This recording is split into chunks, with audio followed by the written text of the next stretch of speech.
Okay, everyone, who's ready to make some barbecue sauce? Now, this is not exactly gonna be your mama's barbecue sauce. This is gonna be a different twist on it. We're gonna use strawberries. So, starting out, a basis for any good barbecue sauce is usually ketchup. So, I've got a small little pot here, and I've got 1 1/4 cup of just good old ketchup. So we're gonna add that to our little bowl. Then what I'm gonna do is it's gonna take 1 cup of brown sugar, and we're going to heat this up over medium-high heat. So our next thing is molasses. Yeah, more sugar. I mean, barbecue sauce is sweet, guys. So what I'm gonna do is I add about 2 tablespoons of molasses. I don't add a ton. My mom's barbecue sauce calls for a ton of molasses. And this molasses just gives kind of a depth of flavor when you're doing barbecue sauce. It's really one of those things you can't omit. You're gonna want it to just simmer slowly and melt all of those sugars. You have to be careful. If you crank up the heat, you're going to burn this because there's a ton of sugar in this. So now I'm adding kosher salt. I've got ground mustard, paprika, and some garlic powder. Now I'm gonna use fresh cracked black pepper. This is my new gadget I got for Christmas. The kids got me. Kind of fun, actually. Now I'm gonna let this simmer.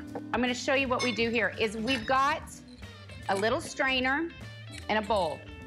All I did is I took 1 cup of fresh strawberries, I put them in a blender, and I put 2 tablespoons of whiskey or Jack Daniels in it. I like the flavor of the whiskey in my barbecue sauce, but I'm wanting to get all those seeds out.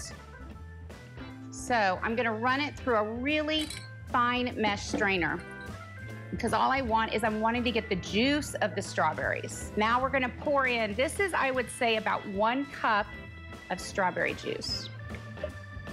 And while our chicken finishes up, I'm just gonna let this simmer on the stove top, and then we're going to brush it over our chicken and cook it in the air fryer for another 2 minutes and let it just kind of caramelize on top of the chicken, and it is gonna be divine barbecue chicken. Our chicken is done in the air fryer. So what I'm gonna do is I've taken it and I'm just ladling on, just brushing all that yummy barbecue sauce. I'm gonna put it back in the air fryer because what I want it to do is I want it to cook for about 2 minutes to about 1 minute on each side, because as it cooks, it is gonna start kind of browning up, and there's nothing better than barbecue chicken when it's got all those yummy brown bits of the barbecue sauce. Ooh, it is so yummy. But when you are done with this, you're gonna have lots of leftover. Put this in a mason jar. You can store this in your refrigerator for at least a month. Honestly, keep it nice and cold, and I promise you, your family is gonna love this, and they are gonna want you to make this more often because this is such a delicious barbecue sauce. I hope you enjoyed all the fun we've had with strawberries. Who knew that they could be sweet or they could be savory? Make sure and follow me on Instagram, where I post more recipes, some of my crazy food adventures, and travels around the world. Hope you enjoy, and enjoy.